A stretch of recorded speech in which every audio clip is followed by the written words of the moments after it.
Major ডালিম বলছি। অদ্য সকাল হতে খন্দকার মুশতাক আহমদের বলিষ্ঠ নেতৃত্বে সামরিক বাহিনী ক্ষমতা দখল করিয়াছে। শেখ মুজিব ও তার খুনি দুর্নীতিবাজ সরকারকে উৎখাত করা হইয়াছে।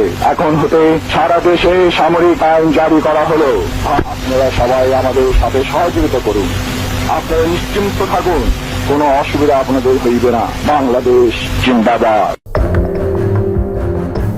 বঙ্গবন্ধুকে হত্যা করা হয়েছিল 1975 সালের 15ই আগস্টের শেষ রাতে। সকাল হতে হতেই দেশের মানুষ আস্তে আস্তে বিষয়টি সম্পর্কে জানতে শুরু করেন। তবে এই দিনও মানুষের জীবন জীবিকার কোনো পরিবর্তন লক্ষ্য করা যায়নি। স্বঘোষিত মুস্তাক সরকার তাদের দ্রুত গুছিয়ে নেয়ার জন্য সারাদিনই নানা চেষ্টায় ব্যস্ত ছিলেন। কারফিউ ছিল, মিলিটারির গাড়িগুলো টহল দিচ্ছিল, তবুও মানুষজন রাস্তায় ঘোরাফেরা করছিল। বঙ্গভবনের সামনে ট্যাঙ্ক জড়ো করা হয়েছিল। বিহারীরাও অলিতে গলিতে বাজি ফোটাচ্ছিলেন। কোথাও কোথাও পাকিস্তান জিন্দাবাদ ধ্বনি, মিষ্টি বিতরণ করা হচ্ছিল, কোলাকুলিও চলছিল। কোথাও কোথাও মাইকে কোরআন তেলাওয়াতের ব্যবস্থা করা হয়েছিল। সারাদিন নানা ধরনের গুজব ছিল সকলের মুখে মুখে। কেউ বলছিলেন শেখ মুজিবের 32 নম্বরে যারা ছিলেন তাদের সকলকে হত্যা করা হয়েছে। কেউ কেউ এও বলেছিলেন শেখ মুজিব পালিয়েছে। কেউ আবার বলছিলেন শেখ কামাল বেঁচে আছেন, শেখ মনি পালিয়েছেন বলেও শোনা যাচ্ছিল। সকলের মুখে মুখে রটে গিয়েছিল ইন্ডিয়া যে কোনো সময় বাংলাদেশে আক্রমণ করতে পারে, তবে তৌহিদি জনতা এবং মিলিটারি প্রস্তুত রয়েছে বলেও শোনা গিয়েছিল সে সময়। সমস্ত শহরটায় আওয়ামী লীগ এবং আওয়ামী লীগ সমর্থক কোনো লোকই যেন সেদিন খুঁজে পাওয়া যাচ্ছিল না। জুমার নামাজের আগে 1.5 ঘন্টা কারফিউ শিথিল করা হয়েছিল। মুস্তাক বায়তুল মোকাররম মসজিদে জুমার নামাজ আদায় করেছেন বলে ঢাকা বেতারের সংক্ষিপ্ত খবরে এবং বিশেষ বুলেটিনে বারবার প্রচার করা হচ্ছিল।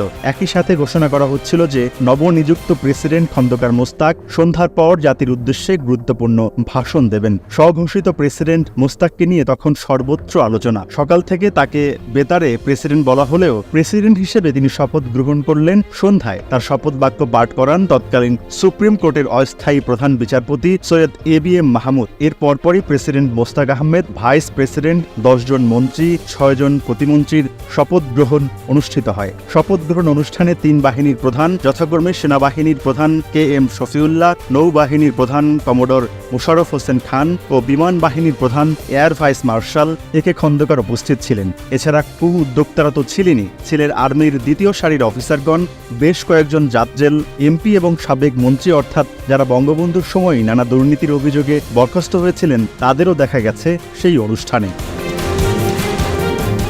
মুস্তাকের প্রথম মন্ত্রিসভার বৈঠক। মুস্তাক মন্ত্রিসভায় বসে চায়ের পেয়ালা হাতে নিয়ে মন্ত্রীদের প্রথম যে খোশ খবরটা শোনান তা হলো পাকিস্তানের প্রেসিডেন্ট জুলফিকার আলী ভুট্টো মুস্তাক সরকারকে স্বীকৃতি দিয়েছে।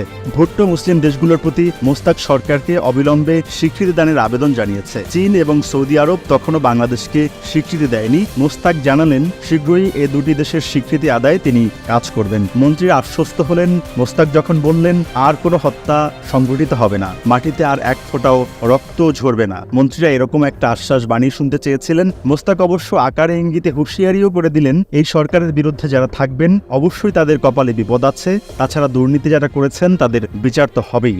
বাংলাদেশ বেতার রেডিও বাংলাদেশে পরিণত হয়েছে। দুপুরে এক বিশেষ বুলেটিনে প্রচার করা হয় যে 3 বাহিনীর প্রধান সহ বাংলাদেশ রাইফেলসের মহাপরিচালক মেজর জেনারেল খলিলুর রহমান, রক্ষী বাহিনীর ভারপ্রাপ্ত মহাপরিচালক আবুল হাসান খান এবং inspector general of police AH Nurul ইসলামও মুস্তাক সরকারের প্রতি তাদের দৃঢ় আস্থা, সমর্থন ও আনুগত্য ঘোষণা করেন। বঙ্গবন্ধুর নিষ্প্রাণ জমাট বাঁধা রক্তাক্ত লাশ 32 নম্বর সড়কে তার বাড়ির সিঁড়িতে রেখেই মুস্তাক অত্যন্ত নিপুণ হাতে 14 ঘন্টার মধ্যে যেন গুছিয়ে ফেললেন পুরো দেশটাকে। কারফিউ দিয়ে, সামরিক আইন জারি করে, রাষ্ট্রীয় সশস্ত্র বাহিনীগুলোর সমর্থন ও আনুগত্য ও বায়তুল মোকাররমে জুমার নামাজ আদায় করে পাকিস্তানপন্থীদের প্রকাশ্যে এনে এবং আওয়ামী লীগকে বজায় রেখে জাতীয় সংসদ বিলুপ্ত না করে মুস্তাক যা করছিলেন তা যেন আগে থেকেই তার গোপন খাতায় লেখা ছিল। সবাই অপেক্ষা করছিল সন্ধ্যায় লোকটা কি বলবেন। সচেতন অংশ ভাবছিল মুস্তাক রাষ্ট্রনীতিতে একটা বড় পরিবর্তন আনবেন। কেউ কেউ অনেকটা এগিয়ে ভেবে রেখেছিলেন মুস্তাক হয়তো বাংলাদেশকে ইসলামিক রিপাবলিক ঘোষণা করে পাকিস্তানের সঙ্গে একটা কনফেডারেশন ঘোষণা করবেন। রেডিওতে খবর প্রচার করা হয় মার্কিন যুক্তরাষ্ট্র বাংলাদেশের নয়া সরকারের সাথে স্বাভাবিক কূটনৈতিক কার্যক্রম চালাতে প্রস্তুত রয়েছে। সুতরাং মার্কিন যুক্তরাষ্ট্র ও পাকিস্তান মোস্তাকের পেছনে রয়েছে। ভারত ও রাশিয়ার কোনো প্রতিক্রিয়া তখনও জানা যায়নি। বঙ্গবন্ধুর লাশ যখন সিঁড়িতে, সম্ভবত সে সময়ই মৌলানা ভাসানীর টেলিগ্রাম পান প্রেসিডেন্ট খন্দকার মোস্তাক আহমেদ। টেলিগ্রামে তিনি মোস্তাক সরকারকে মেনে নিয়ে দেশে দুর্নীতি এবং স্বজনপ্রীতি দূর করতে মোস্তাক সরকারের প্রতি আহ্বান জানান। আরেকটি রেডিও সংবাদ তখন আলোড়িত হচ্ছিল সর্বত্র। সৌদি আরব বাংলাদেশকে স্বীকৃতি দিয়ে বর্তমান সরকারকে সমর্থন করেছে। ভারতে নিযুক্ত বাংলাদেশের হাই কমিশনার শামসুর রহমান খান দিল্লিতে ভারতীয় পররাষ্ট্র সচিব কেওয়াল সিং এর সঙ্গে দেখা করেন এবং তৎকালীন সময় সম্পর্কে অবহিত করেন। কেওয়াল সিং বাংলাদেশের জনগণের সাফল্য ও সমৃদ্ধি কামনা করেছিলেন। এমন আরও অনেক ঘটনার মধ্য দিয়ে শেষ হয় খন্দকার মোস্তাকের ৮৩ দিনের শাসন।